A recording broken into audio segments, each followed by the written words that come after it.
Okay, so I think 10-5 हो गए and we can start. So hi everyone, as you know मैंने बताया था कि श्रेय से आपका एक सेशन रखवाना है. तो आप लोग इनको नहीं जानते हैं बट मैं इनको थोड़ा ब्रीफ आपको इंट्रोड्यूस करा दूँ. He has appeared in a lot of competitive examinations जिसमें जो सब्जेक्टिव वाले एग्जाम है उसमें इनका एक्सपीरियंस बहुत ज़्यादा रहा है. Starting from CDS, CAPF, UPSC civil services, forest services और गुजरात का state PCS. So he has appeared 4 times in Gujarat PCS mains examination, and he has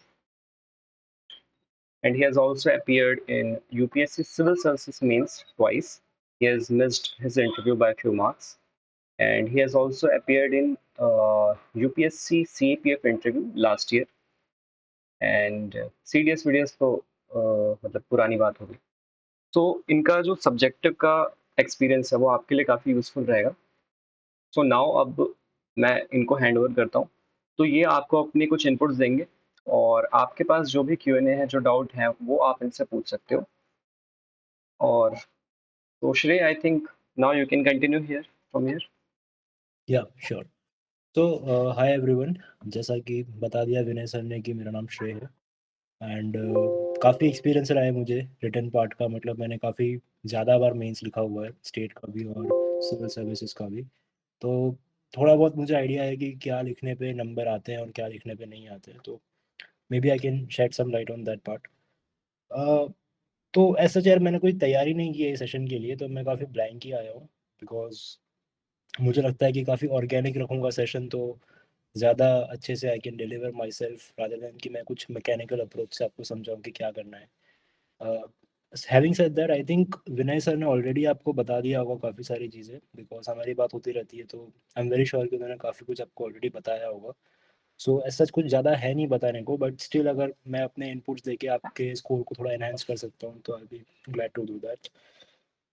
CAPF में यार देखो, ऐसे आप लिखोगे, आर्ग्यूमेंट लिखोगे, रिपोर्ट लिखोगे, प्रेस योर कॉम्प्रिहेंशन है, राइट.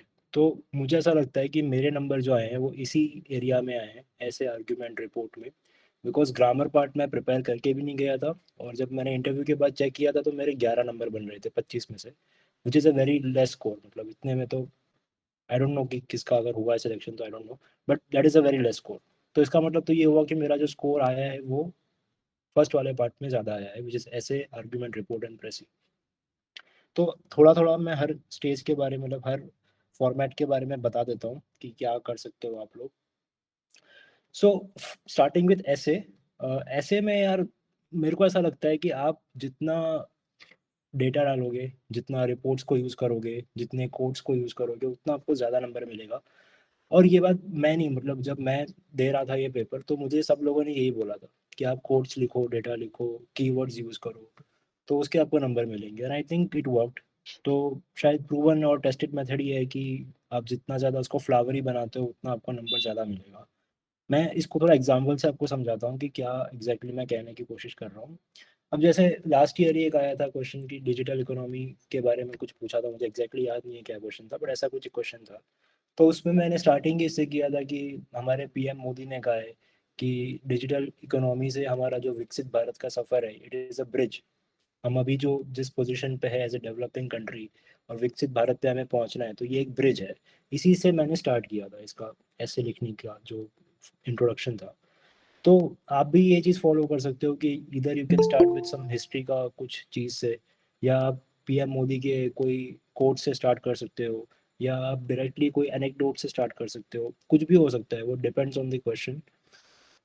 तो बेसिकली आपके इंट्रोडक्शन में आपको ये इंश्योर करना है कि आपका जो इंट्रो होगा वो बिल्कुल भी प्लेन नहीं जाना चाहिए. It should be filled with something innovative and something flowery, जो एग्जामिनर को एक इंट्रोडक्शन देगा कि आप क्या बात करने वाले हो अपने ऐसे में. वो बिल्कुल भी एकदम एक चाइल्डिश सा इंट्रोडक्शन नहीं होना चाहिए कि आप बस कुछ भी हवा में बातें किए जा रहे हो, right. Having said that, it is also important कि आप कुछ रेलेवेंट लिखो. फ्लावरी बनाने के चक्कर में आप ये मत करना कि जो टॉपिक आपको पूछा गया है उससे कुछ अलग ही आप जा रहे हो, और it is not just syncing well.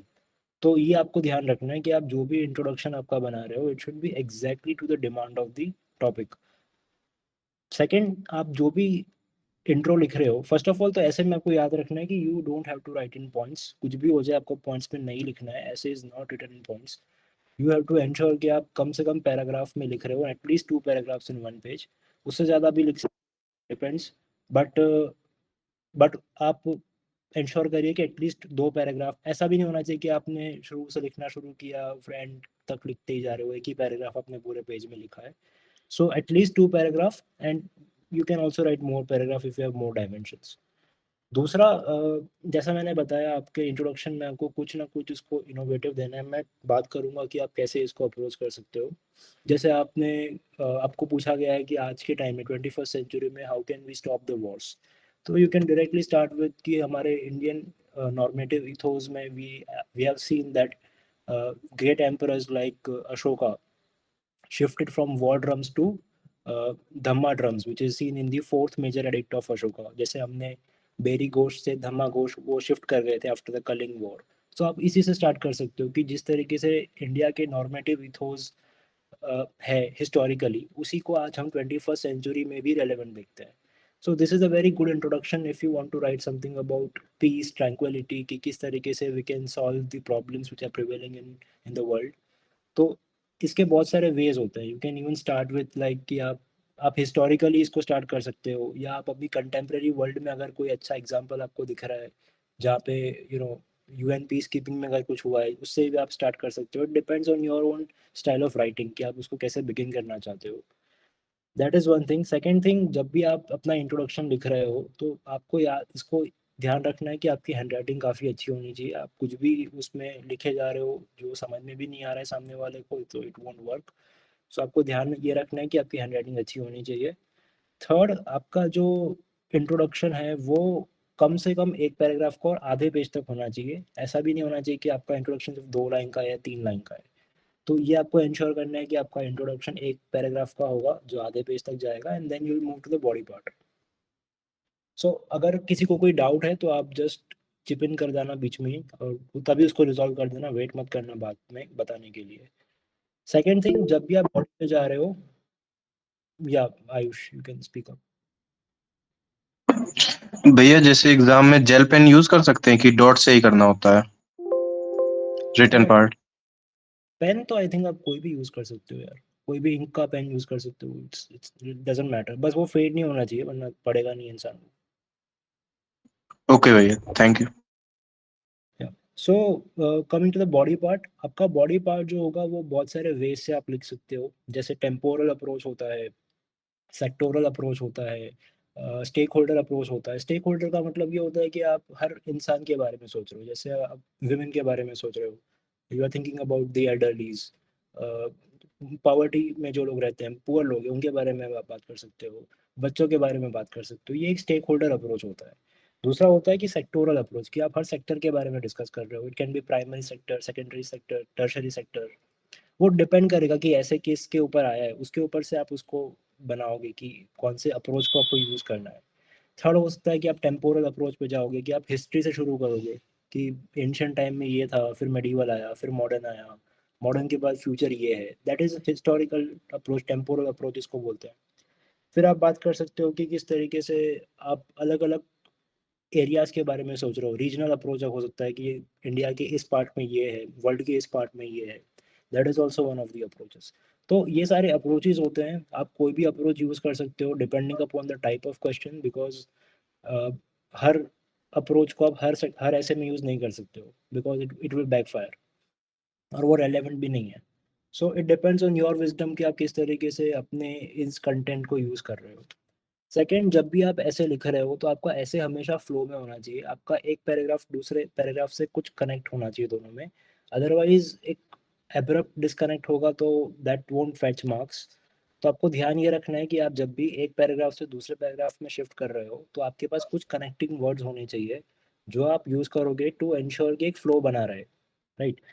उसके अलावा आपकी लैंग्वेज काफ़ी एकेडमिक होनी चाहिए। You are giving a CAPF UPSC का पेपर, तो आपसे एक्सपेक्टेड है कि आप थोड़ी सी मेच्योरिटी रखेंगे अपने पेपर में।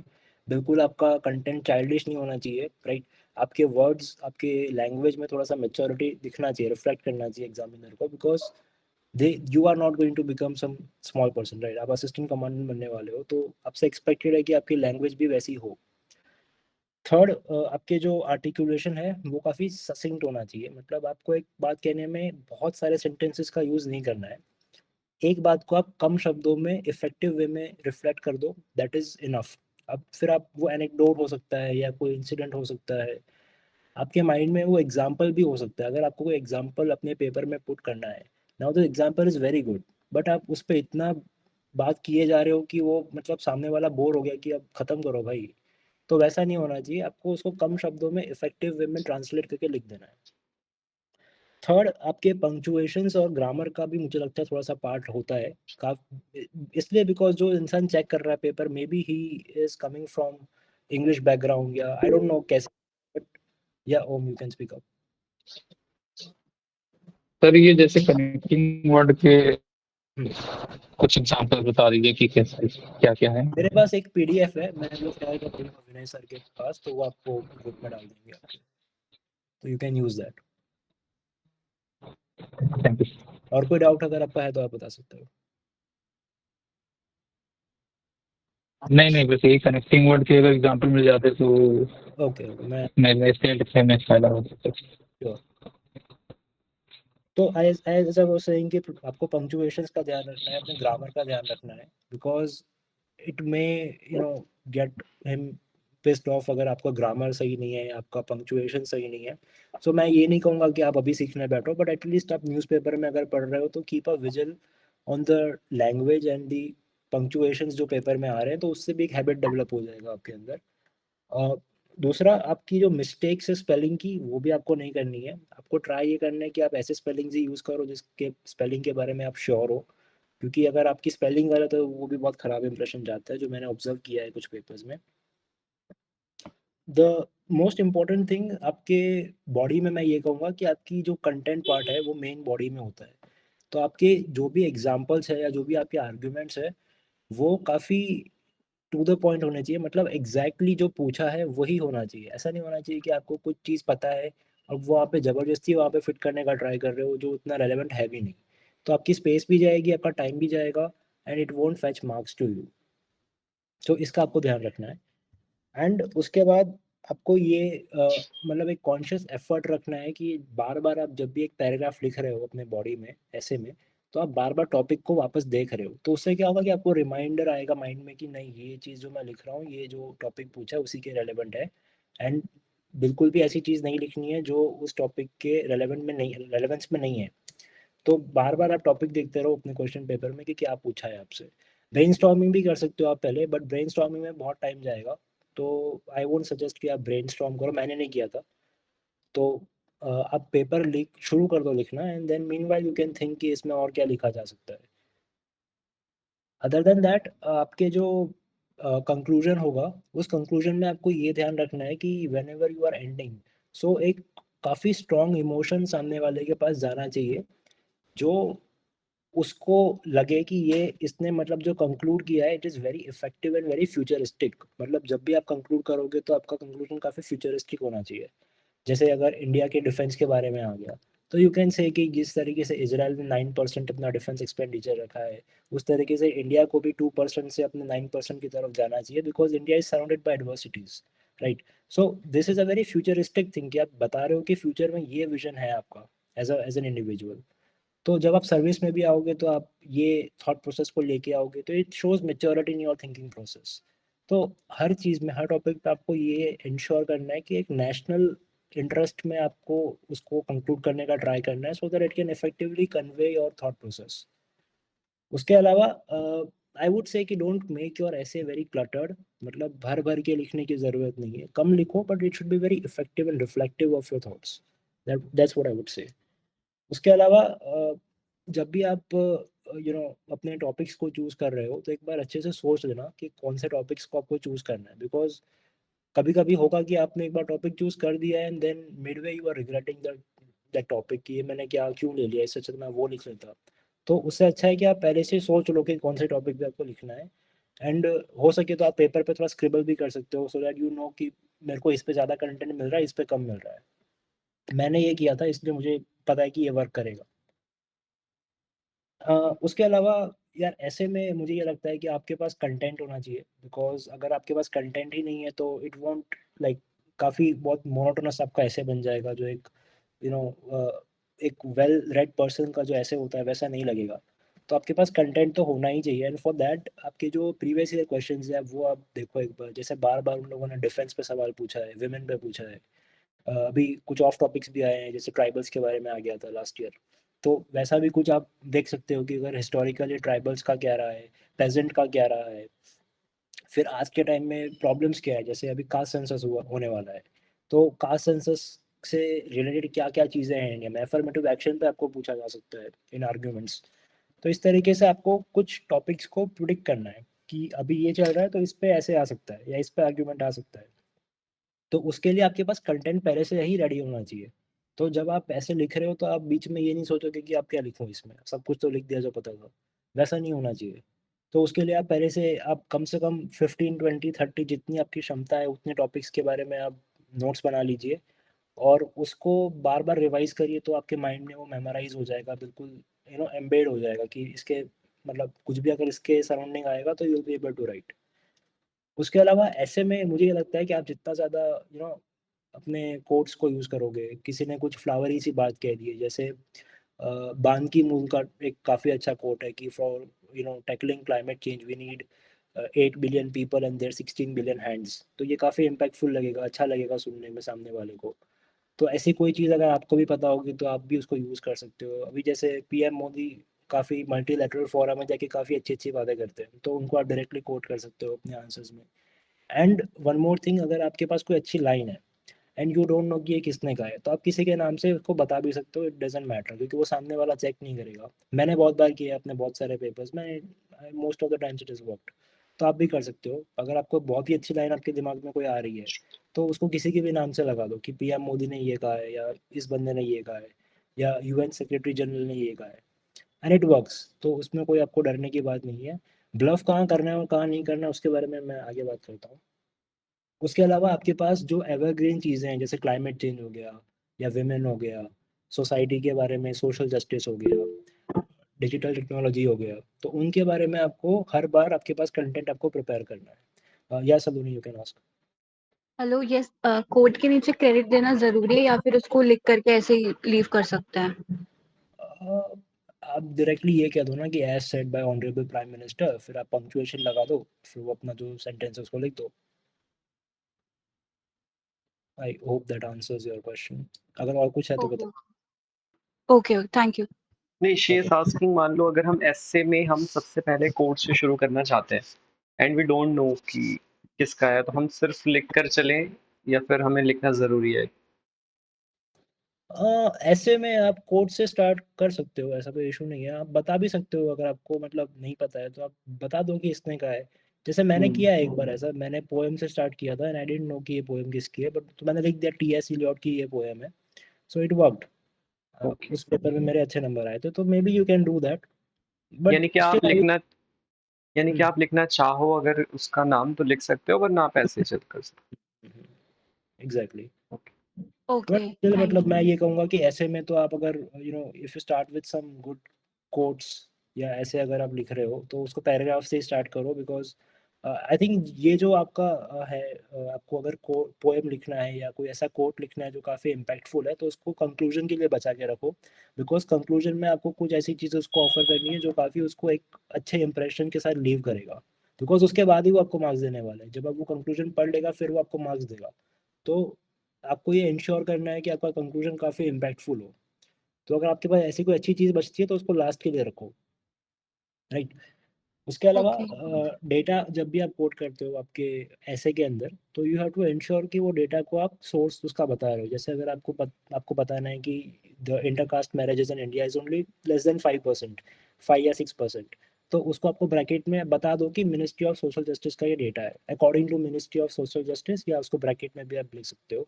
बट सोर्स बताना ज़रूरी है, मतलब आप ये ऐसे एक प्लेन लाइन मत छोड़ देना कि ये डेटा है, बिकॉज इट शोज कि आपने अपने मन से नहीं बताया, आप ऑथेंटिसिटी दे रहे हो उसकी। और वो मतलब हर जगह होता है। आप अगर ऑक्सफोर्ड का भी ऐसे का भी मेथड देखोगे तो वो नीचे आपको फुट नोट्स देते हैं जिसमें आप सोर्स बताते हैं वो लोग। सो ये एक करेक्ट मेथड है जो हर बार वर्क करता है कि आप ऐसे के अंदर जब भी आप कुछ बता रहे हो तो उसको कोट कर दो कि किसका है। उसके अलावा आपके रिपोर्ट्स काफ़ी इंपॉर्टेंट है। कोई भी रिपोर्ट आप बता सकते हो, जैसे इंडिया में like only 5% of people are formally skilled. तो ये आपको कैसे पता है? तो आप बता दो कि इंडिया स्किल्स रिपोर्ट में ये लिखा है, या नीति आयोग के बारे में बता दो कि 3 ईयर एक्शन एजेंडा में ये लिखा है, या नीति आयोग का जो एस्पिरेशनल डिस्ट्रिक्ट प्रोग्राम है उसमें ये डेटा है। तो इस तरीके से these things bring authenticity to your essays. उसके अलावा स्कॉलर्स आप कोट कर सकते हो। जैसे मेरे को याद है मैंने अपने पेपर में स्कॉलर्स को भी कोट किया था, बिकॉज मेरे को मेरा ऑप्शनल PSIR है, तो सिविल सर्विसेज एग्जाम में मेरा ऑप्शनल PSIR है, तो मुझे थोड़ा बहुत उसका नॉलेज था, तो मैंने उसको यूज़ किया। बट इट डजेंट मैटर कि अगर आपके पास वो चीज़ें आपको नहीं पता है तो ही आपका मतलब स्कोर आएगा, ऐसा कुछ भी नहीं है। आपके पास अगर वो चीज़ें नहीं भी है तो भी आपका स्कोर आ सकता है, अगर आपका कंटेंट हैवी है दूसरी चीज़ों में, जैसे रिपोर्ट हो गया, डेटा हो गया, वर्ड्स में हो गया, तो भी आपके नंबर आ सकते हैं। ऐसा कुछ भी नहीं है कि आपको स्कॉलर्स को कोट करना ही है तब भी आपके नंबर आएंगे। बट मैं अपना बता रहा हूँ कि मैंने कुछ स्कॉलर्स को कोट किया था, जैसे जोसेफ नाई जो सॉफ्ट पावर में उन्होंने काम किया है, या कोई रियलिज्म में जैसे मॉर्गन था हुआ, तो उनका भी मैंने वर्क मेंशन किया था। सो आपके पास जो भी नॉलेज है आप उसको यूज़ करो। इट डजेंट मैटर कि आप किसी को रेप्लिकेट करने की कोशिश करोगे। जो भी आप पढ़ रहे हो उसको अच्छे से उसके नोट्स बना लो और उसी को जाके यूज़ करो, उसी से नंबर आएंगे और उसी से आएंगे। मेरे भी ऐसे दोस्त हैं जिनके नंबर ऐसे ही आए, राइट। सो ये है। दूसरा, आपको ये ध्यान रखना है कि आप जब भी अपना ऐसे लिख रहे हो तो काफ़ी मल्टी डिमेंशनल होना चाहिए। मतलब ये नहीं होना चाहिए कि आप बस एक ही सेक्टर के बारे में बात किए जा रहे हो। जैसे अगर आपको ये पूछ दिया कि डिजिटल इकोनॉमी के क्या फ़ायदे हैं, तो आप बस बिजनेस के बारे में ही बताए जा रहे हो। ऐसा नहीं करना है आपको, हर सेक्टर के बारे में आपको मेंशन करना है। It can be farmers, it can be peasant, या आप चाइल्ड के बारे में बता सकते हो कि किस तरीके से एक work work while you learn का कॉन्सेप्ट भी इवॉल्व हो रहा है because of digitization of economy. तो इस तरीके से आपको अपने ऐसे को मल्टी डिमेंशनल रखना है। उसके अलावा आपको ये ट्राई करना है कि आप चीज़ों को काफ़ी फ्लो में लाए। जैसे कि अगर आप बात कर रहे हैं कि पेजेंट के बारे में, फार्मर्स के बारे में बात कर रहे हैं, तो उसके बाद आप उसी के रिवॉल्विंग एग्रीकल्चर पे जाओ, एग्रीकल्चर से फिर विमेन पे जाओ, तो एक फ्लो बना रहेगा आपके पूरे ऐसे में कि कहीं पे भी कुछ भी नहीं आ रहा है, राइट। तो वो भी इम्पैक्ट करता है, इसका भी इम्पैक्ट रहता है। उसके अलावा ऐसे में जितना हो सके उतना आप करंट इवेंट्स को कोट करने का ट्राई करो। जैसे अगर आपको ये पूछ रहा है कि वर्ल्ड पीस कैसे इंश्योर किया जाए, तो आप करंट इवेंट्स के बारे में ही बता दो कि किस तरीके से operation Sindoor is an example, कि जब आप वॉर में अपर हैंड पे हो फिर भी you can be generous and forgive your enemy. तो ऑपरेशन राइजिंग लायन जो था वो ये सीख सकता है ऑपरेशन सिंदूर से। So you are using current affairs to substantiate your argument, right. तो इस तरीके से आपके पास जो भी कंटेंट आप बनाओगे उसको यूज आप इस तरीके से करो कि वो सामने वाले को बता सके कि you are well aware of the facts which are currently happening, और वो आप यूज भी कर रहे हो to substantiate the argument, right. उसके अलावा आपकी लैंग्वेजेस में कुछ वर्ड्स ऐसे होने चाहिए जो आपकी मेच्योरिटी को दिखाते हैं। जैसे कि आप ग्रे जोन वॉरफेयर के बारे में बात कर सकते हो कि किस तरीके से वर्ल्ड में there is a rise of prevalence of low intensity warfares. उसके अलावा जो अभी प्रॉक्सी प्रॉक्सी यूज़ करता है पाकिस्तान को चाइना, बिकॉज जो अटैक्स हो रहे हैं कश्मीर में उसकी वजह से हमारा जो लिमिटेड बजट होगा डिफेंस का वो वहाँ पे कॉर्नर हो जाएगा। तो उसकी वजह से जो हमारी नेवल प्रेजेंस है इंडियन ओशन में वो कम हो जाएगी। तो this is an example of proxy war which is being used by China through Pakistan. तो इस तरीके से कुछ वर्ड्स आपके पास ऐसे होने चाहिए जो काफ़ी अकेडमिक लगे पढ़ने में, और वो आपका एनालिसिस भी दिखाएगा, राइट। तो ये है। उसके अलावा आपका, हाँ, जैसा मैंने अभी बताया कि आपको एनालाइज करना है चीज़ों को, आपको बस डेटा उसको फेंकना नहीं है, आपको उस डेटा को एज ए टूल यूज करना है टू शो योर एनालिसिस। अगर आप कुछ चीज़ किसी चीज़ को मल्टी डिमेंशनली एनालाइज कर रहे हो, तो आप उसको डेटा से या कोई एग्जाम्पल से उसको आप प्रूव करोगे कि जो मैं बता रहा हूँ इट इज़ रियली हैपनिंग। तो ये है, आपको मतलब डेटा को फेंकना नहीं है उसको हर पैराग्राफ में कि ये भी हो रहा है, ये भी हो रहा है। You have to analyze it, उसके positive negatives, way forward, future क्या है, पास्ट में क्या हुआ है, what is currently happening. So इसको एक फ्लो में आप उसको अरेंज करके कैसे को पूरा कर दो। दूसरा, आई थिंक अभी ऐसे का पहले 4 पेज होते थे, अभी 3 हो गए शायद। तो वो आप देख लेना एक बार कि क्या अभी आई थिंक लास्ट ईयर का जो QCAB होगा वो आ गया होगा यूपीएससी वेबसाइट पे, तो शायद 3 पेजेस हो गए हैं ऐसे के लिए, तो उसको प्लान कर लेना आप कि 3 पेजेस में आप किस तरीके से उसको लिखना चाहते हो। जैसे एक पैराग्राफ आप इंट्रो का डालोगे और लास्ट में एक पैराग्राफ आप कंक्लूड करोगे, तो बीच में आपकी जो बॉडी है उसमें कौन से पैराग्राफ में आप क्या बात करोगे, ये आप एक बार प्लान कर लेना। तो उसके अलावा ऐसे में मेरे पास और कुछ बताने के लिए है नहीं। अगर किसी को कुछ पूछना है तो वी कैन स्टार्ट विद ऐसे फर्स्ट। एनीवन चैट में भी आप पूछ सकते हो अगर आपको अनम्यूट नहीं करना है तो।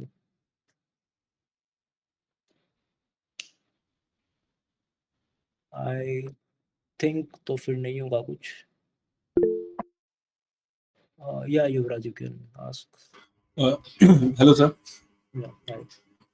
सर जैसे कि कोई भी एक ऐसा टॉपिक आता है आर्गुमेंट या सपोज ऐसे में जिसमें हम मेरे पास बहुत ही जेनरिक नॉलेज है, मतलब ऐसे कुछ खास डेटा या फैक्ट्स नहीं है सब्सटेंशिएट करने के लिए उसको, ओके तो मैं उसको और मतलब क्या ऐसे इम्प्रूव करूँ कि उसमें अच्छे मार्क्स आ जाएं, और मतलब कीवर्ड्स कैसे डालूं, जैसे कि कोई भी एग्जांपल आप ऐसे का लेके बता सकते हैं।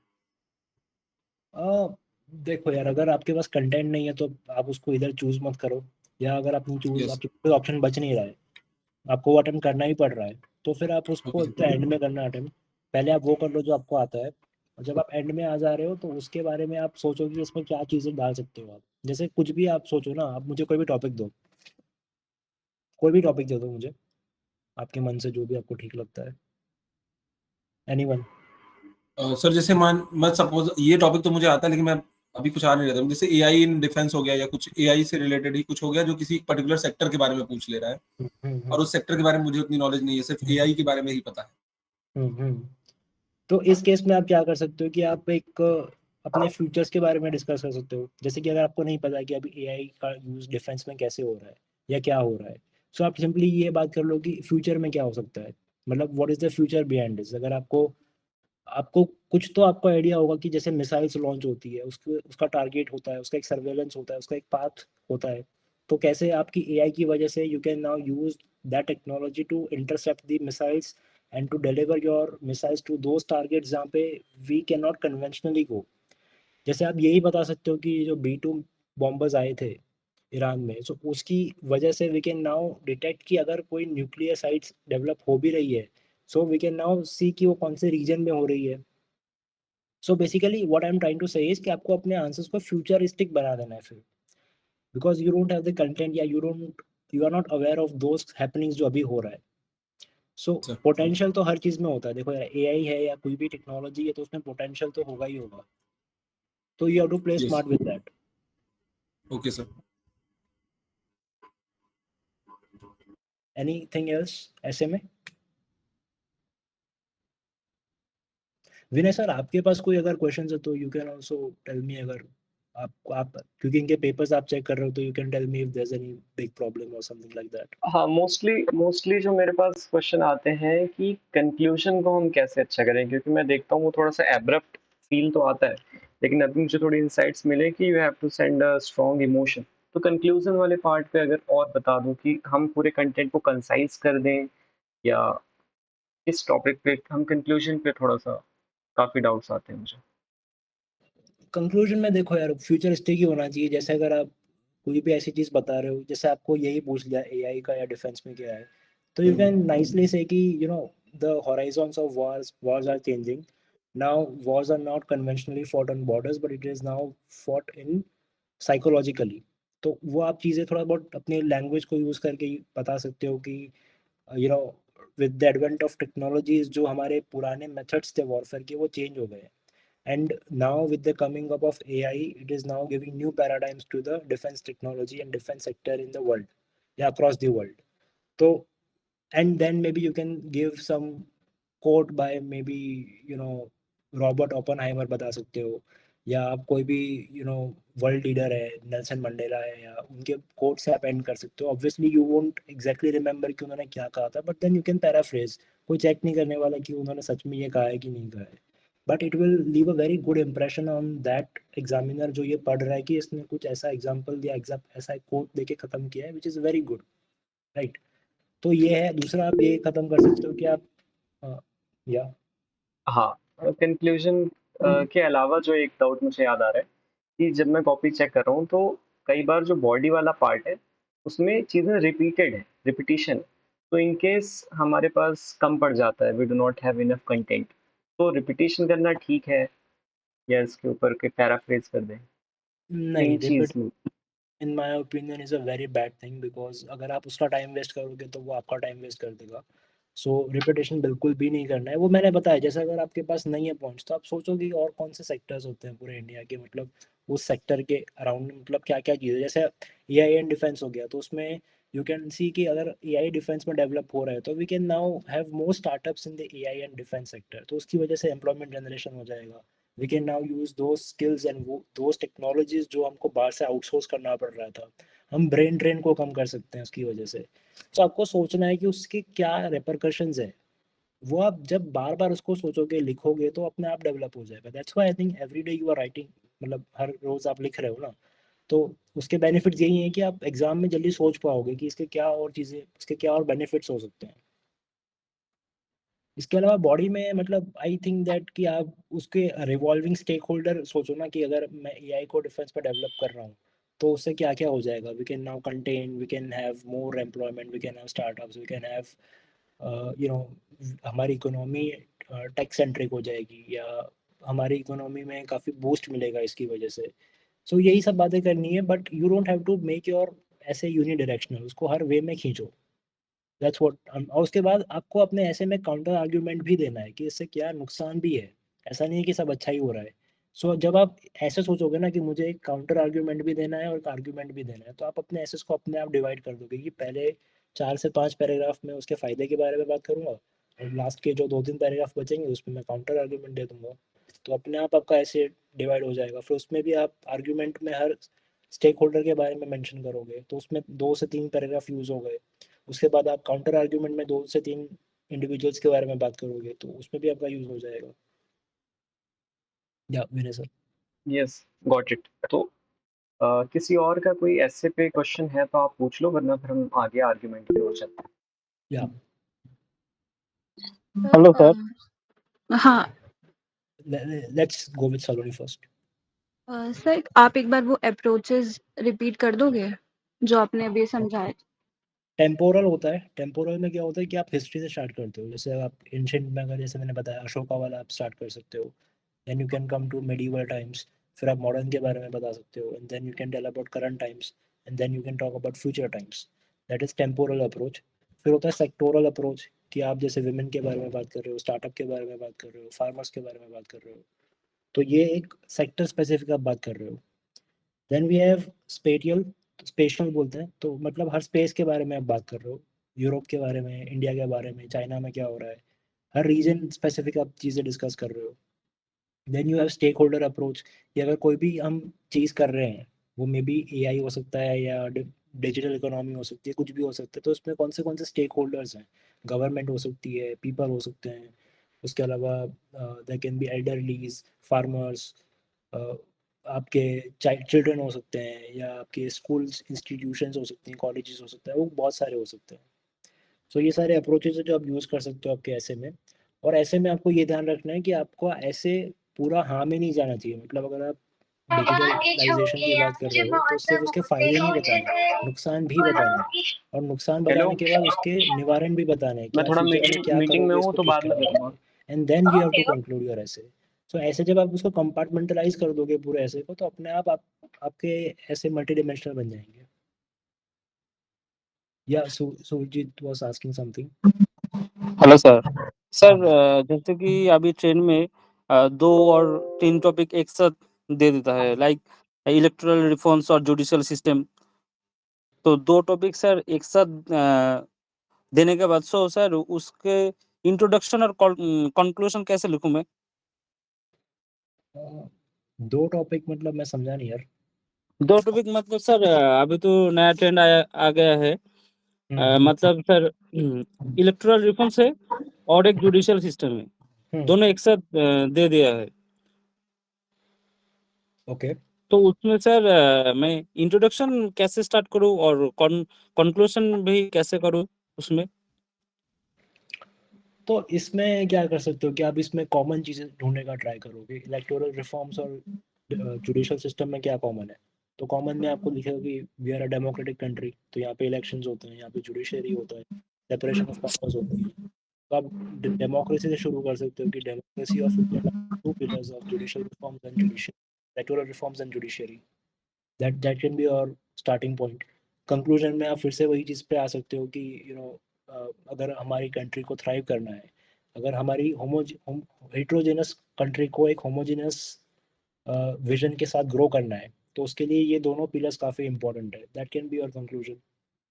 बीच में अगर आपको अब पता है, जैसे एक अनूप बरनवाल केस हुआ था, जिसमें जुडिशरी ने ये कहा था कि इलेक्शन कमीशन ऑफ इंडिया को chief justice of India, prime minister और लीडर ऑफ अपोजिशन जो है वो इलेक्ट करेंगे। फिर एक बिल आया, उसने वो रिप्लेस कर दिया उसको, अभी होम मिनिस्टर ने रिप्लेस कर दिया चीफ जस्टिस ऑफ इंडिया को। तो ये बेसिकली जुडिशियल इंटरवेंशन है इलेक्टोरल रिफॉर्म्स में। तो ये बेसिकली अगर ऐसा कुछ आ रहा है जो बहुत स्पेसिफिक है, तो उसको मतलब अगर नहीं पता है तो अवॉइड करना मेरे हिसाब से। तो क्योंकि वो एग्जामिनर एक्सपेक्ट कर रहा है कि आप ये लिखोगे, और अगर आपको ये नहीं पता है तो it will be a very bad thing to मतलब से कि आपको मेन क्रक्स जो था क्वेश्चन का वही नहीं पता। सो ऑलवेज चूज क्वेश्चंस जो आपको बहुत श्योर हो कि ये जो पूछ रहा है इसके बारे में यही डिमांड है और यही आप एड्रेस कर रहे हो। Okay, is there any other okay question? Sir. Yeah go on. Sir जैसे ये टाइम का क्या करें, टाइम मतलब एक्सीड हो जाता है जितना लिमिट होना चाहिए, जैसे 20 मिनट का मैंने सोचा है एक हिस्से का, तो उससे बढ़ जाता है वो। टाइम आई थिंक प्रैक्टिस सही होगा यार। मतलब मुझे भी शुरू में काफ़ी टाइम लगता था ख़त्म करने के लिए। सर अभी टाइम तो वही बचा भी नहीं है ना, टाइम की प्रैक्टिस ना कर देंगे। नहीं, आई थिंक इनफ टाइम है अभी भी। मतलब यू हैव 25 days, तो आप रोज लिखो तो हो जाएगा। अगर आप कॉन्शियस एफर्ट डालोगे ना कि मुझे इतने ही टाइम में खत्म करना है, तो इट विल हैपन। एंड तो क्या एग्जैक्टली क्या प्रॉब्लम आ रहा है? अगर मान लो आपके पास 15-20 मिनट्स नहीं, है जैसे अगर मैंने अगर सोचा है कि 15 मिनट में लिखना है, क्योंकि 5 मिनट तो मुझे वो ड्राफ्ट करने में लगेगा कि क्या क्या लिखेंगे हम हम्म, रफ में, हम्म। और फिर 15 मिनट में अगर लिखना है तो हो जाता है वो 25, कभी कभी 28 मिनट भी हो जाता है, तो ये देखो, तो बहुत ज्यादा हो जाता है। गुड थिंग है। ऐसे ऐसे ही लिखा जाता है कि आप पहले ड्राफ्ट बनाओगे, ड्राफ्ट में काम करोगे और फिर आप उसको ऐसे लिखोगे। हमेशा ऐसे ऐसे ही लिखा जाता है। बट जी जी। अगर आपको प्रॉब्लम आ रहा है तो आप उसको अवॉइड करो, और करना पड़ेगा यार। अगर पेपर ही खत्म नहीं हो रहा था, वो ड्राफ्ट में लिख के क्या करोगे आप? तो अगर आपके पास जी जी। समय कम है तो आप उसको अवॉइड करो। अपने माइंड में एक फ्रेमवर्क बना लो कि ये ऐसे में इतने पॉइंट्स मुझे डालने हैं, इतने पैराग्राफ मुझे डालने हैं, और लिखना शुरू कर दो। जी जी। एक बार ये ट्राई करके देखो और एक बार ड्राफ्ट बना के ट्राई करके देखो। देखो कि किसमें आप बैलेंस कर पा रहे हो दोनों को, किसमें आपका पेपर खत्म हो। ड्राफ्ट बनाने से ये रहता है कि मुझे पता है कि किस मतलब अब क्या शुरुआत करना है, अब क्या मतलब मुझे खत्म करना है, अब कौन सी टॉपिक को उठा मतलब कौन सा डायमेंशन उठाना है अब मुझे, इससे ये हो जाता है। हाँ, मतलब कर सकते हो यार। जैसा मैंने बताया, अगर आपका पेपर ही खत्म नहीं हो रहा है तो वो ड्राफ्ट का फिर मतलब नहीं रहेगा ना। तो आप शुरू कर दो लिखना। बीच में भी आप सोच सकते हो ना, ऐसा तो नहीं है कि आप लिखते लिखते कुछ सोच नहीं रहे हो। आपके माइंड में थॉट्स तो आते ही रहेंगे इस टॉपिक के रिवॉल्विंग चीजें। ऐसा जी ड्राफ्ट जी में जी। ही टाइम लगता है। नहीं इसमें नहीं ड्राफ्ट मैं ड्राफ्ट करने में टाइम लगता है सर। हम्म श्रेय, मैं भी यहाँ पे अपना इनपुट देना चाहता हूँ क्योंकि मैं कहीं ना कहीं इन दोनों के एकदम बीच में था कि पूरा पहले सारे पॉइंटर ब्रेनस्टॉर्मिंग करके लिख लूँ या फिर मैं अपना ऐसे स्टार्ट कर दूँ और बीच में पॉइंट्स आते जाएंगे। तो यही होता है कि आप 1 2 3 पॉइंट आपके दिमाग में आ जाएंगे कि हाँ मैं ये लिखने वाला हूँ, फिर आप ऐसे अपना स्टार्ट कर दो।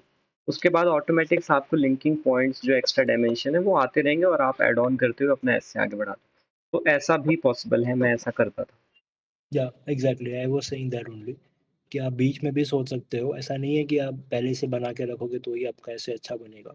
एंड यार मतलब नहीं है ना, आप ये देखो कि आप 200 मार्क का पेपर दे रहे हो, उसमें से आप 170 का अटेम्प्ट करके आ रहे हो, तो you are already out of the competition.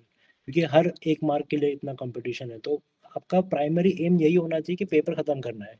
कुछ भी हो जाए, पेपर खत्म करना है, राइट?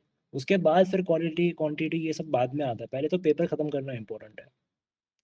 तो जब भी आप पेपर लिख रहे हो ये चीज़ ध्यान रखना कि पेपर खत्म कर लो और पहले ऐसे निपटा दो। बाकी सब बाद में करना, ग्रामर वामर लास्ट में भी हो जाएगा। पहले ऐसे खत्म कर दो, क्योंकि 80 मार्क का तो ऐसे ही है। और अगर आपके रिस्क में कम चीज़ें हैं, अगर आप 10 मार्क वाला जो होता है रिपोर्ट, वो सब आप बाद के लिए रखो, क्योंकि उसमें कम रिस्क है कि छूट भी गया तो 10 मार्क का ही छूटेगा, लेकिन अगर आपका 20 मार्क का ऐसे छूट गया तो बहुत बड़ा नुकसान है वो।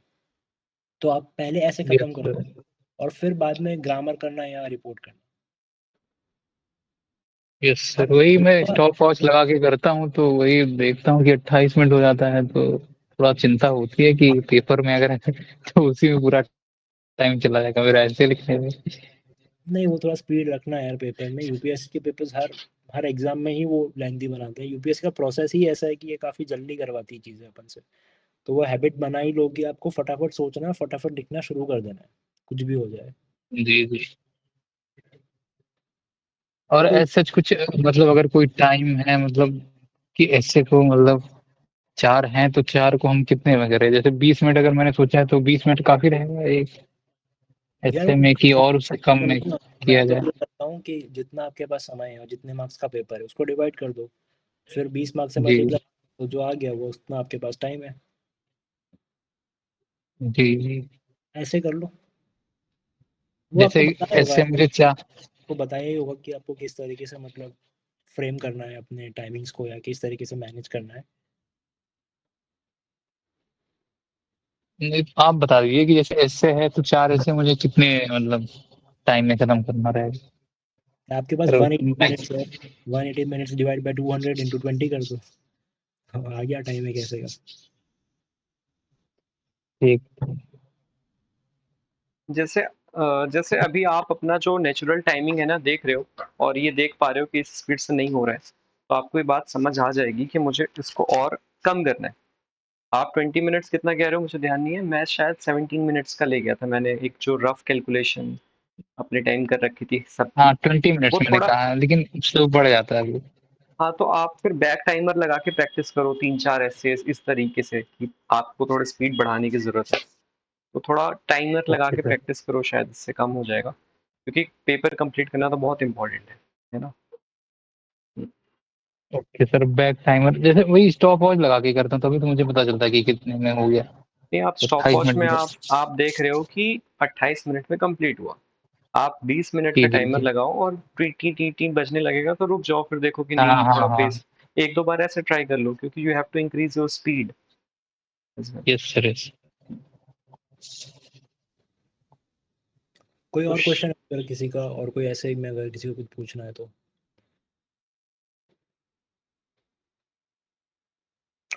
ओके, अगर आता है कोई डाउट तो आप चैट में भी पूछ सकते हो बाद में। Moving on to arguments. Arguments में यार देखो, मुझे ये लगता है कि आपके पास बहुत स्कोप है कुछ भी फेक करने का, क्योंकि आर्ग्यूमेंट्स ऐसा है कि आप अपने मन से कुछ भी आर्ग्यूमेंट बना सकते हो। मतलब आप कुछ भी लिखोगे वो गलत नहीं होगा, because you don't have to take an opinion right in front of the like examiner की। क्योंकि अगर आप एग्जामिनर के सामने कोई ओपिनियन दोगे तो वो आपको शायद पूछ भी देगा सामने कि ये कैसे होता है, ये क्यों है, ऐसा क्यों है। बट यहाँ पे आपको लिखना है, वो सामने नहीं पूछने वाला आपको कुछ। तो आपके पास बहुत स्कोप है कि आप उसको कुछ भी लिख सकते हो वहाँ पे। जैसे कि मेरे टाइम पे केयर इकोनॉमी का सवाल आया था, तो मैंने बहुत कुछ उसमें ऐसा लिखा था जो मुझे भी हंसी आ रही थी लिखते लिखते, कि मैंने लिखा था। जैसे केयर इकोनॉमी में अगर हम पैसे देंगे तो एक शॉपिंग पावर बढ़ जाएगा विमेन का, उनके पास ज़्यादा पैसा होगा डिस्पोजल पे, तो they will have more confidence in themselves. तो ऐसी चीज़ें आप लिख सकते हो पेपर में, there is nothing wrong in that. And Vinay sir ने आपको बताया होगा कि आपको हर स्टेटमेंट के बाद एक एग्जाम्पल देना है। जैसे अभी ये लिखना है कि अगर इंक्लूसिविटी क्या क्या चल रहा है, मतलब इंक्लूसिविटी पे इंडियन कंपनीज क्या कर रही है। सो यू कैन टेल कि किस तरीके से there is now they are trying to promote diversity, equality, inclusivity. जो वहाँ पे अभी जैसे ये LGBTQ का भी जो परेड होता है, तो उसमें भी now companies are using that logo to ensure कि वो लोग they are having inclusive growth, right. तो इस तरीके से यू कैन गिव एग्जांपल्स अगर आपको कुछ माइंड में याद आ रहा है तो। दूसरा, आर्ग्यूमेंट्स में आप जब भी इंट्रोडक्शन लिख रहे हो तो उसको प्लेन मत छोड़ना। आपके इंट्रोडक्शन में हमेशा कुछ ना कुछ ऐसी चीज़ होनी चाहिए which sets you apart from the others. Because आपके arguments में you can have, you know, your introduction of 3 lines will be setting the frame of what kind of arguments you are going to give। अगर आप women के बारे में ही बात कर रहे हो तो you can use a good data, जैसे women का अभी लेबर फोर्स पार्टिसिपेशन रेट क्या है, या women का role in terms of employment कितना है। डेटा अगर नहीं है तो आप कोई ऐसा डेटा भी लिख सकते हो जो काफ़ी मतलब घिसा पिटा सा है कि women forms 48% या 49% ऑफ आवर पॉपुलेशन, बट उनका जो रिप्रेजेंटेशन है विच इज़ एबिसमली लो। तो ये आपका इंट्रोडक्शन हो गया, बस मैं अपने डेटा भी डाल दिया जो आपको पता भी है, आधी पॉपुलेशन वुमेन की है। तो आपने ऐसा कुछ भी अलग नहीं लिखा है जो दूसरों को नहीं पता है, but you wrote right, that's what it is important. इसके अलावा आपकी जो बॉडी होगा उसमें you can use a lot of key words, जैसे विमेन की उसमें मैं बात करूँ तो there is a concept of pink tags, there is a concept of leaky pipelines की, जैसे विमेन ग्रो करती है फ्रॉम चाइल्डहुड टू एडल्टहुड, तो काफ़ी स्टेजेस पे they are not allowed to move forward in their life, जैसे आपको दूसरे सिटी में ही नहीं जाने देंगे या आपको हायर एजुकेशन अटेंड नहीं करने देंगे। सो उसको एक लीकी पाइपलाइन कहते हैं। उसके अलावा you can use good words like glass cliffing या ग्लास सीलिंग, जो कॉर्पोरेट सेक्टर्स में होता है, आपको शायद किसी को या Shreya, in arguments you are suggesting this in point form या फिर पैराग्राफ में लिख रहे हैं हम फॉर और नहीं नहीं। अगेंस्ट का? तो आई थिंक अगर आपने डिस्कस किया है क्या इनके साथ, जो फॉर्मेट मैंने हाँ, बताया मैंने तो वैसे ही बताया है कि अपना जैसे मैं लिखता था फॉर अगेंस्ट पॉइंट्स में। या टोटली वैसे ही लिखना है, आपको 3 लाइन का इंट्रोडक्शन लिखना है। उसके बाद आपको एक आर्गुमेंट का वो हेडिंग दे देना है कि आप फॉर में बात कर रहे हो या अगेंस्ट में बात कर रहे हो। फिर आप पॉइंट्स लिखना शुरू करोगे and substantiate your on your points. ऐसे 1 लाइन का मत लिखना, कम से कम 2-3 लाइन में उसको समझाओ कि आप एग्जैक्टली क्या कहना चाह रहे हो। फिर उसके नीचे आप एक एग्जांपल दे दो, एग्जांपल का एक साइन बना दो ईजी करके, या एक EX लिख दो या कुछ भी लिख दो, बट उसको बताओ कि ये एक एग्जांपल है। फिर आप सेकंड पॉइंट पे जाओ, उसको अच्छे से सब्सटेंशिएट करो and then give an example. तो ऐसा करते करते you can give like 5 to 6 points depending upon the time का कितना आपका चल रहा है। और उसके बाद आप फिर अगेंस्ट में चले जाओ, वहाँ पे भी सेम फॉर्मेट आपको फॉलो करना है, एक हेडिंग देना है, लंबा हेडिंग देना है पूरा पेज का, और उसके बाद आप अपने पॉइंट्स लिखना शुरू करो और उसमें एग्जांपल देना। एंड देन कंक्लूडिंग में मतलब आपका जो कंक्लूजन होना चाहिए वो एकदम ऐसा नहीं होना चाहिए कि एक ही फॉर को फेवर कर रहा है या अगेंस्ट को ही फेवर कर रहा है। आप एक मिडिल पाथ चूज करने का ट्राई करना कि ये भी सही है ये भी सही है, तो इनको जोड़ के हम ये कर सकते हैं। That should be your conclusion.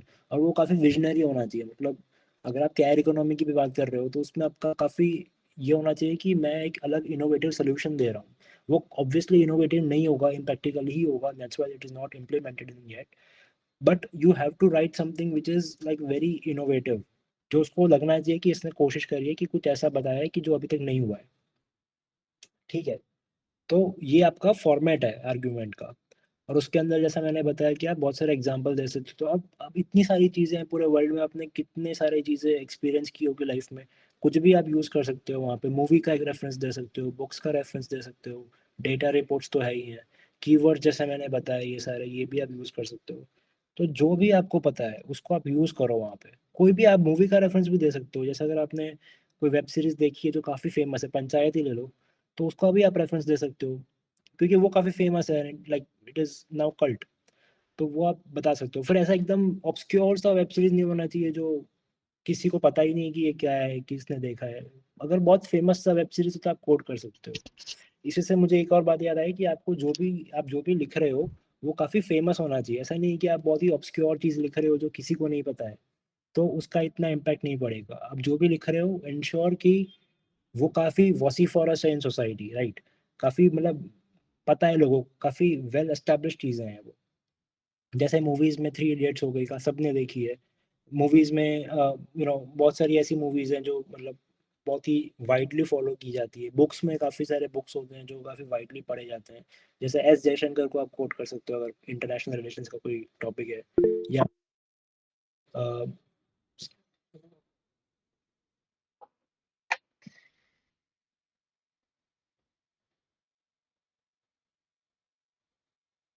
तो ये तो मेरे साथ भी होता है, मतलब जो आपने पूछा है कि लिखने टाइम याद नहीं आता है, तो सबके साथ होता है यार वो तो।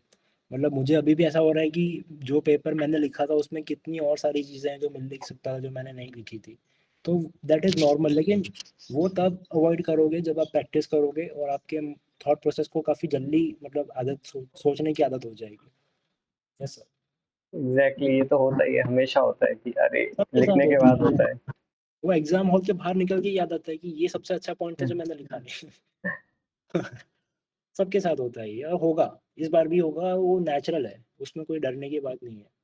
हाँ, ये वैसा ही है वो जो लड़ाई कन्वर्सेशन में लगता है घर आके कि यार ये बोल सकता था उसको ये मैं। हो सकता था ये बोलता तो होता है। मैं जीत जाता। एग्जैक्टली। ओके। ठीक है, तो अभी मतलब आपके कोई डाउट्स हैं तो आप बता सकते हो। आर्ग्यूमेंट्स पे आप लोगों को जो डाउट है आप वो पूछो, और उसके बाद मेरे पास एक डाउट है फिर मैं पूछूँ।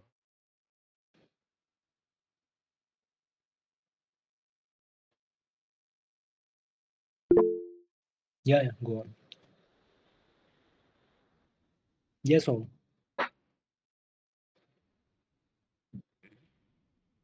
ओम यू आर म्यूट। हेलो बताओ। सर, जैसे फॉर में हमने 5 पॉइंट लिखे, तो सारे पांचों पॉइंट में हमको एग्जांपल डालना है। अगेंस्ट में जैसे लिखे, सब में जो है एग्जांपल डालना रहेगा। देखो यार, डालो तो अच्छा है, मतलब नंबर चाहिए तो आई थिंक डालो तो अच्छा है।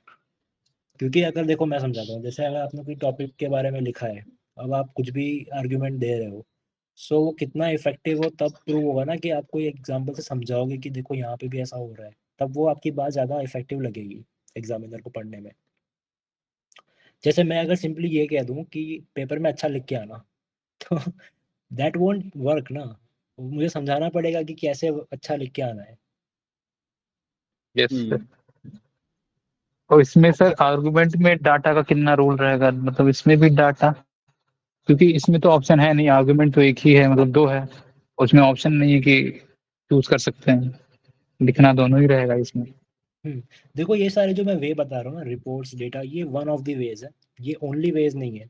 तो आपके पास जो भी और भी अगर कोई चीज़ है जो आपको पता है, देखो यार सबके पास टाइम तो सेम ही है, तो आप लोग कुछ ना कुछ तो अपने लाइफ में ऐसा कर रहे होंगे जो कोई और फील्ड का होगा, तो उसको भी आप यहाँ पे कोड कर सकते हो। ऐसा तो है नहीं कि आपको सिर्फ अकेडमिक चीज़ें ही लिखनी है यहाँ पे। पेपर इतना ओपन एंडेड है, कुछ भी आप मेंशन कर सकते हो जो रेलेवेंट है। जैसे मुझे राज शुक्ला सर के पॉडकास्ट देखना बहुत पसंद है, तो उनके पॉडकास्ट से मैं बहुत सारी चीज़ें उठाता हूँ जो मैं पेपर में लिख के आता हूँ। सो आप भी ऐसा कुछ कर रहे होंगे, वो फिटनेस हो सकता है या कुछ भी हो सकता है, तो उसको यूज़ करो यहाँ पे। Yes sir. या 4 to 5 पॉइंट्स ईच। एंड मैं तो ये सजेस्ट करूंगा कि अगर हो सकता है तो ज़्यादा लिखो, 6 भी कर ले जाओ या 7 भी ले जाओ, बट 4 to 5 यस, मिनिमम है। ठीक है sir, thank you. Yeah I think Vinay sir, now you can ask your doubt.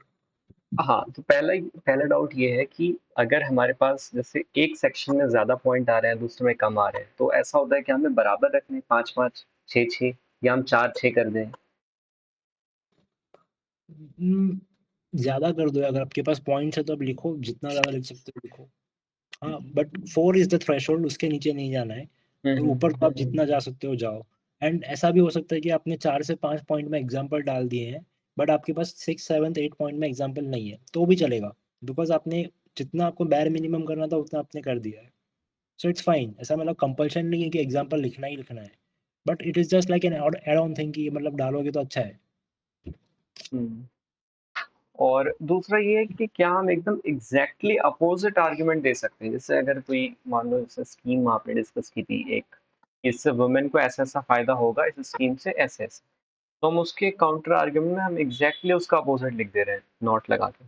नहीं, मुझे नहीं लगता ये करना चाहिए, क्योंकि अगर आप एक जगह लिख रहे हो कि इससे हम्म। कैपेसिटी डेवलपमेंट होगा, और दूसरी जगह आप लिख रहे हो कि इससे कैपेसिटी डेवलपमेंट नहीं होगा, तो ये तो अपनी बात के कॉन्ट्राडिक्ट कर रहे हो ना। तो बिल्कुल ऐसे नहीं करना है, आपको नया पॉइंट, नया आर्ग्यूमेंट बनाना है जो वैसा नहीं है, जो फॉर्म में जो दिया हुआ है वैसा नहीं है। ओके।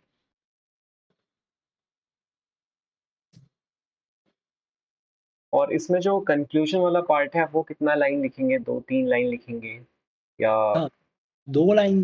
देखो कंक्लूजन का ये है कि उसको भी इम्पैक्टफुल बनाना है। अगर आप कंक्लूड भी कर रहे हो, जैसे आपको यही पूछ दिया कि कास्ट सेंसस होना चाहिए या नहीं होना चाहिए, तो आप हम्म। उसमें अच्छे से समझाओ कि देखो caste census, India is a multi cultural country, यहाँ पे multiple heterogeneous groups thrive and flourish.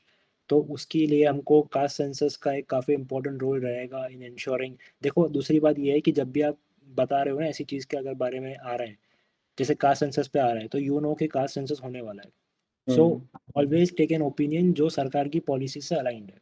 अब ये मत बोल देना कि कास्ट सेंसस नहीं होना चाहिए, अब जबकि वो हो रहा है। तो आपके व्यूज कंक्लूजन में अलाइन होने चाहिए with the governments views, right?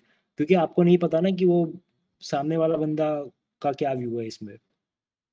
So always play safe, जहाँ पे पॉलिटिकली आप मतलब फंस सकते हो, और आपके पॉलिटिकल व्यूज तो वहाँ पे पेपर में दिखने ही नहीं चाहिए, कुछ भी हो जाए। सो हाँ, मैं बोल रहा था कि कास्ट सेंसस पे अगर आपको कंक्लूड करना है तो यू कैन शो कि India is a multicultural country है, यहाँ पे बहुत सारे ग्रुप्स थ्राइव करते हैं। तो उसके लिए हमको अगर हमको ट्रूली प्रोसीजरल डेमोक्रेसी से सब्सटैंटिव डेमोक्रेसी की तरफ जाना है तो caste census will play a pivotal role. This is your conclusion. अब डायरेक्टली आपको ये नहीं लिखना है कि कास्ट सेंसस इज पिवटल, ये कंक्लूजन नहीं हो सकता आपका, आपको उसको थोड़ा बहुत सब्सटैंशिएट करना पड़ेगा। Got.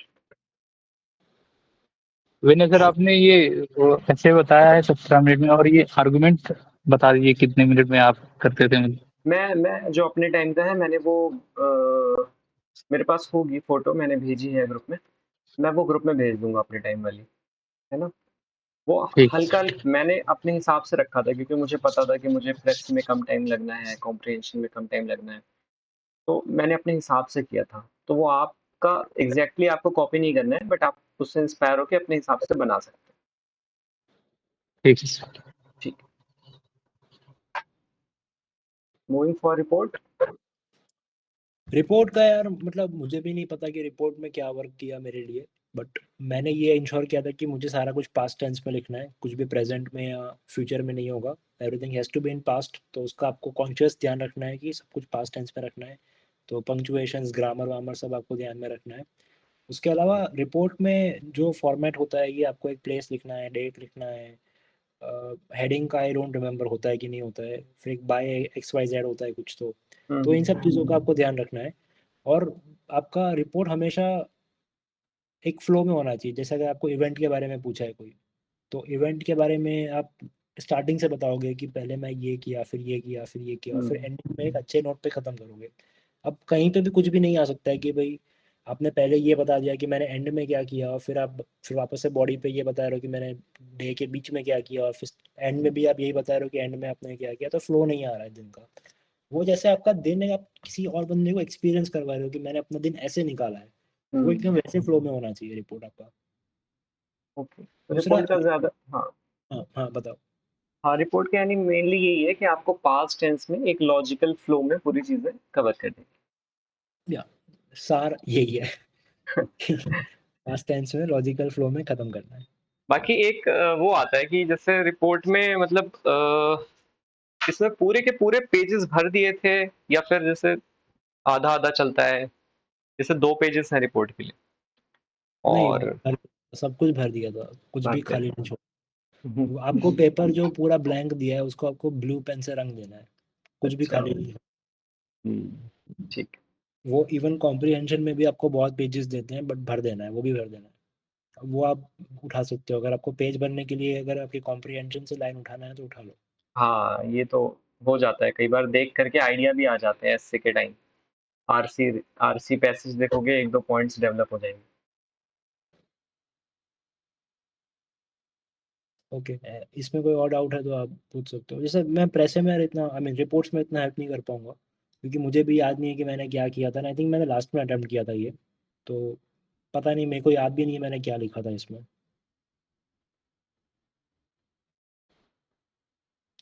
So now I think we can move to प्रेसी।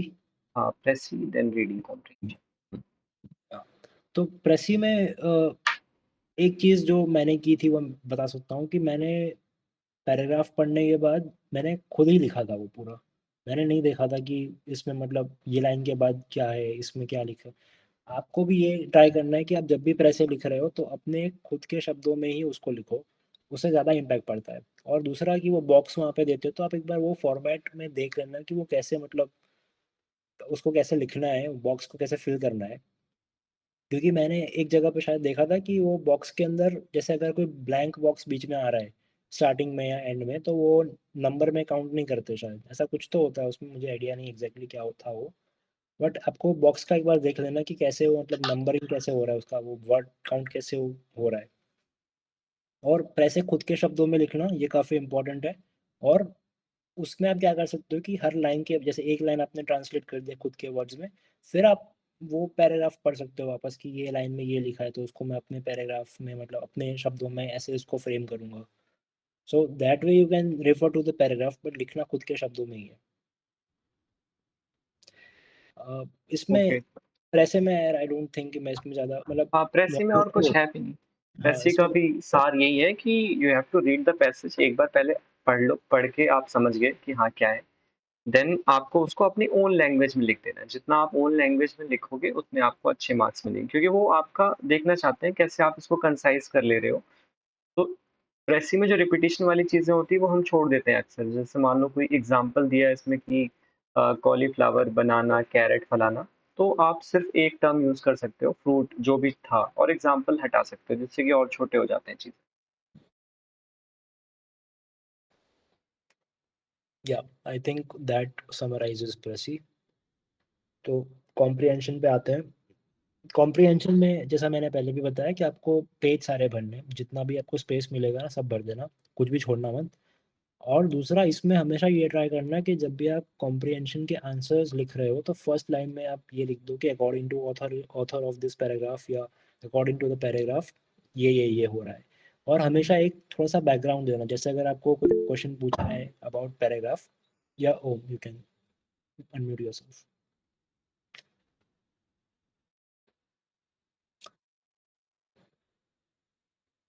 Om you can unmute yourself. Hello yeah sir, जैसे कृषि का था कि आज विनय सर ने एक कृषि दिया था गांधी जी के ऊपर, तो वो तो काफी सिंपल वर्ड में था, वो तो एकदम अच्छे से समझ में आ गया था, तो उसको लिखना काफी आसान था। लेकिन पिछला उन्होंने दिया था एक उस पे दिल्ली में सीजन के ऊपर और लाइफ के सर्कल के ऊपर ऐसे कुछ था, तो वो काफी काफी जो है कॉम्प्लिकेटेड था वो, तो समझना और उसका मतलब समरी निकालना काफी मुश्किल लग रहा था वो। तो अगर ऐसे मुश्किल आ जाए कृषि, तो उसके लिए क्या किया जाए? तो उसको लास्ट में सॉल्व करना क्योंकि अगर मुश्किल है तो आप उसको टाइम वेस्ट करोगे ना उसके पीछे। वैसे भी प्रेस कितना 15 नंबर का होता है, तो लास्ट में सॉल्व करना है उसको। और अगर मुश्किल आ रहा है तो यार सभी के लिए मुश्किल है, सबके लिए वो टफ रहेगा। और ये प्रेस के लिए मैं एक बात बताता हूँ, आप क्या करो, द हिंदू के पढ़ो आर्टिकल्स और एडिटोरियल्स, क्योंकि वो काफ़ी टफ लैंग्वेज होती है उनकी, तो उसको समझने में या उसको कॉम्प्रिहेंड करने में आपको काफ़ी टाइम लग सकता है द हिंदू के एडिटोरियल्स को। तो जब बार बार आप वो पढ़ोगे ना वो लैंग्वेज के बारे में, तो अपने आप आपकी स्पीड काफ़ी बढ़ जाएगी पढ़ने की, तो वो आपको प्रेसिंग में हेल्प करेगा। तो अभी भी ठीक कर सकते हो, अभी भी इनफ टाइम है। अगर आप रोज़ भी 3-4 आर्टिकल पढ़ रहे हो तो आपके पास उसके बहुत फ़ायदे हैं। आपकी लैंग्वेज अच्छी हो जाएगी, पंक्चुएशन सही हो जाएंगे, आपके पास कंटेंट आ जाएगा। तो इनफ है, आई थिंक 20-25 दिन इनफ है इसके लिए। ठीक है सर।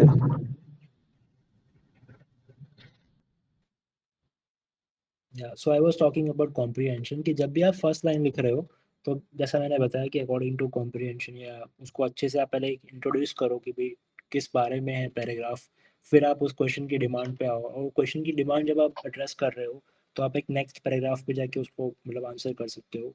तो एक ब्रेक आएगा तो उसको समझ में आएगा कि अच्छा यहाँ पे तो इसने इंट्रोडक्शन दिया है, फिर इस वाले पैराग्राफ में वो आंसर कर रहा है जो क्वेश्चन पूछा है।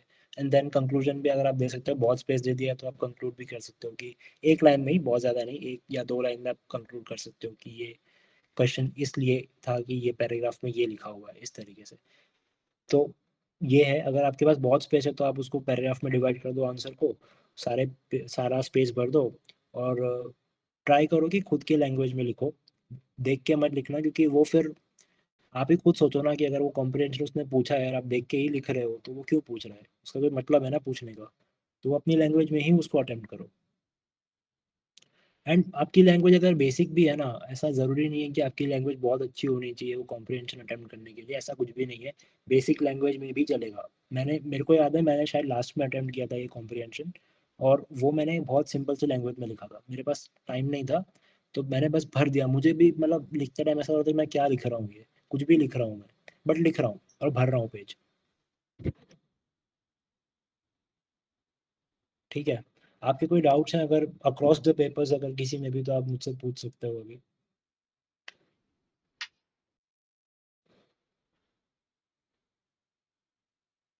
यानी कॉम्प्रिहेंशन का आप समझ गए कि जैसा करते थे कि सिर्फ एक लाइन का अगर उसने पूछा है कि ये कहाँ रहता है तो ये मत बता देना वो घर पे रहता है ना। आपको थोड़ा सा लिखना है कि अकॉर्डिंग टू पैसेज वो इधर उधर घूम भी रहा था और घर पे भी रहता था।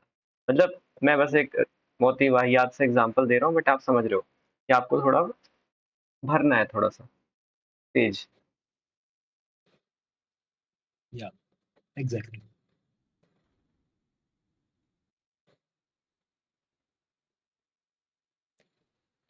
इसके अलावा अगर विनय सर आपके पास कोई क्वेश्चंस इनके पेपर्स देखने के बाद अगर कोई है तो आप मतलब पूछ सकते हो कि ये स्पेसिफिक प्रॉब्लम आ रहा है, ऐसा कुछ। दूसरा, हाँ, एक और चीज़ ऑलमोस्ट कवर्ड बताइए। है चीजें, हाँ जी।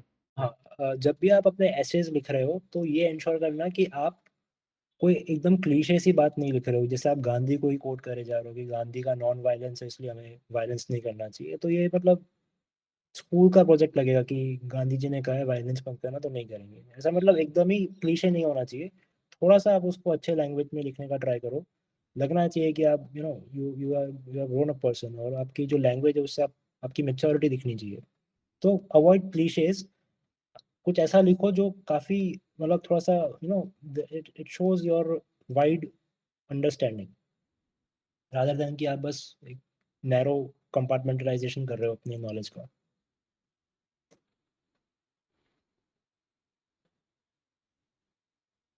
हम्म,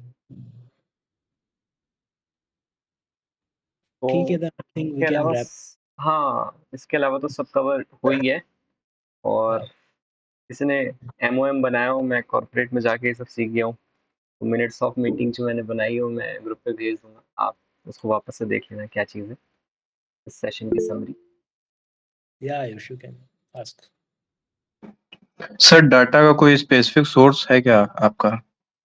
यार मैं तो एआई बहुत यूज़ करता हूँ, तो आप लोग भी एआई यूज़ कर सकते हो। और एआई में ये होता है कि कभी कभी हेलुसिनेट करता है एआई, हम्म। तो एक बार गूगल पे जाके चेक कर सकते हो कि सही में ये सही है या नहीं है। And that is your perfect, मतलब वो फिर बन गया आपका कंटेंट। तो ये आप कर सकते हो।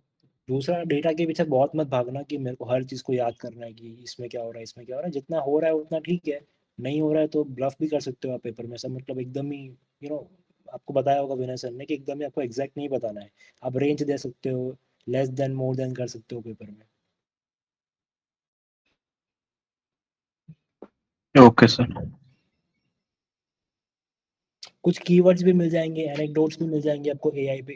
एआई को आप मतलब आपके रोज रूटीन में यूज करना शुरू कर दो, काफी हेल्प मिलेगी आपको।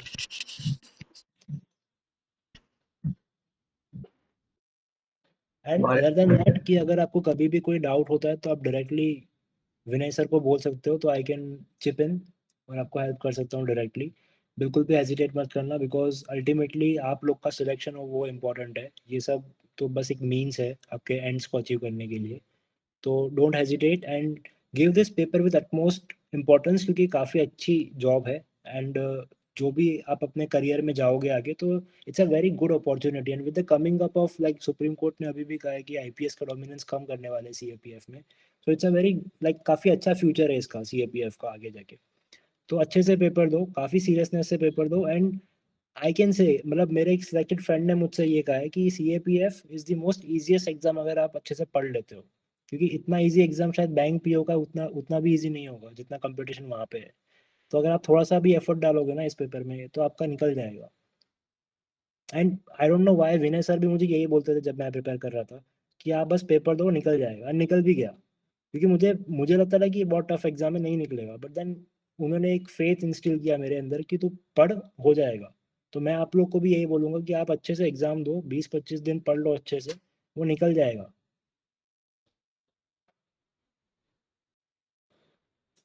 एंड मैं सेशन ये बाद में कराने वाला था बट ये श्रेय का ही आइडिया था कि नहीं वो अपने ऐसे में इम्प्लीमेंट कब कर पाएंगे, तो हमने फिर सेशन अभी प्रीपोन किया कि आप जो अभी पेंडिंग एसेस जो आप लिखोगे उसमें आप उसको इम्प्लीमेंट करना। या okay, so any more questions और shall we move and wrap up the session?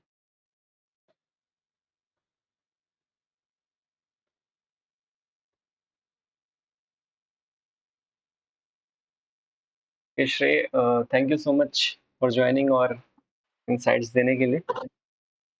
Sure, sir. Thank you so much for thank you giving me. Sir, thank you sir. Thank you sir. Thank you so much, Okay, guys. sir. All the okay, best for your exams. And अगर कभी भी doubt होता है तो you can directly ask me, या कुछ भी अगर होता है तो don't hesitate. बिल्कुल हेल्प करूंगा मैं, है ना? बिल्कुल, Yeah. Okay. ठीक है। Okay everyone, thank you, take care, bye.